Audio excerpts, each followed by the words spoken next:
The Discraft Passion has quickly become a staple, understable fairway driver for many Discraft pros, most notably Brody Smith and Ezra Aderhold. I know those are two huge fans of the Passion.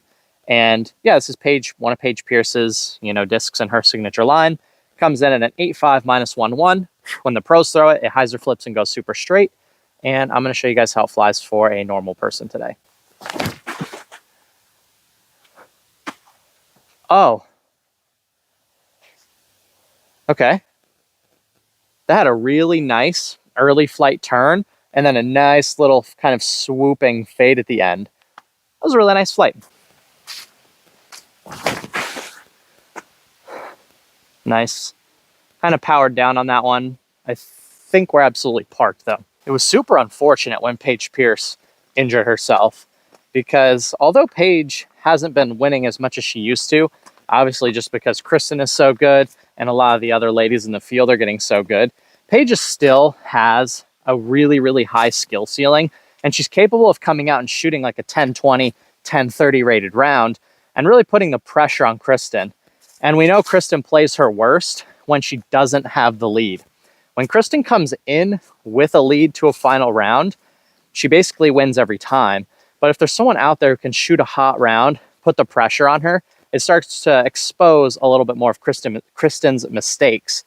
And I just think Paige is kind of the perfect player to do that. So it's been super unfortunate from a viewer standpoint that we haven't been able to see Paige play much at all this year.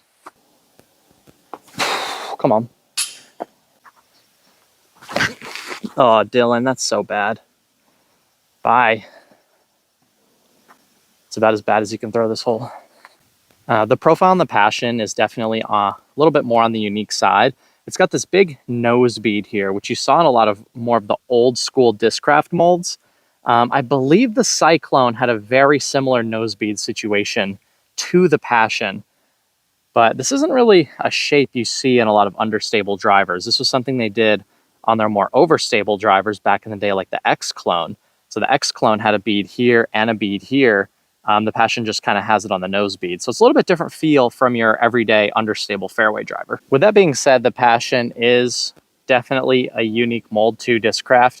And I can't immediately think of a disc that has a similar flight, but also with the similar nose bead situation. So I think if you're an old school player, you're really going to like the feel of this a lot because it kind of has a little bit of an old school feel to it due to the nose bead.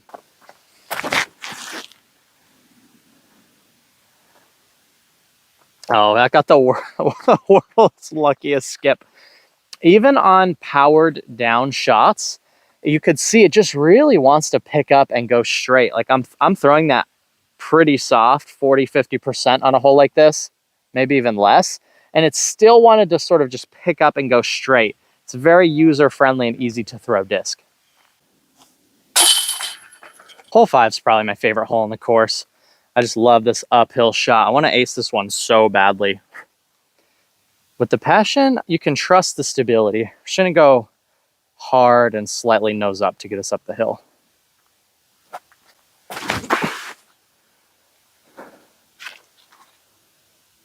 All right, not an ace run, but it should be another birdie. As it currently stands, I've been bagging a Crave, a Maverick, and a Falk. And I think that Falk was really stable, but now that I've changed up a few things with my form, it's flipping up and flying very similar to the Maverick and the Crave. So I think that Passion, currently as it stands, might be right in that perfect slot where it's just more stable than the Maverick, get a little bit more fade, and I can trust it just a little bit more on those straight shots and don't have to worry about like a touchy hyzer flip. And I can sort of go straight at my target with something a little bit more trustworthy. Hole 6 has a short pin to the left and a long pin like way straight and way right.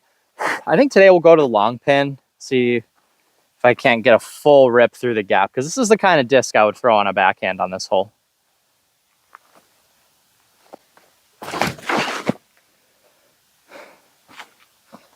And not too much of a stable finish. That's going to be a good drive for the par 4 location.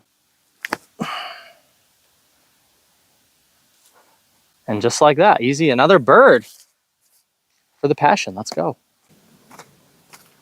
Normally don't put a ton of these out in my videos, but kind of feels good getting a couple big birdies with a new disc. It's definitely helping me enjoy throw it more and more with each birdie I'm getting. All right, I don't know what this angle looks like, but my tripod broke, so we're gonna work something out for the last 2 holes here.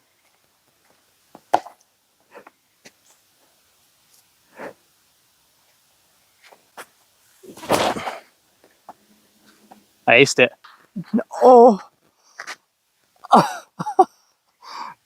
I threw that exact same line with a 20-year buzz. I played a flex start here just this Saturday, and I dead centered the pole, hit every single chain you can hit, and it spit back out. And I literally threw that exact same line. I thought that was gonna go in. You guys got some cool cinematography to deal with today.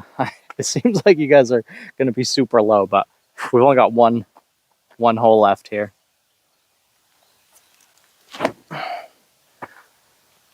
It's so straight.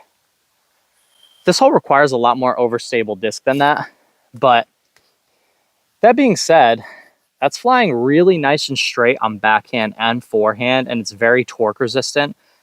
It's a really solid disc, and I'm thoroughly impressed so far. Well, all right, and that's that. If you struggle to throw discs like the T-Bird, like the Thunderbird, any of those, you know, fairway drivers that you see the pros throwing, but you can't get a similar flight to the pros, you'll get a very similar flight with the Passion. It's got that nice early flight sort of flip, but then a nice consistent little fade at the end. So it has the best of both worlds. When it comes to control drivers, I would definitely put this within, you know, the highest tier. It's a really, really solid control driver.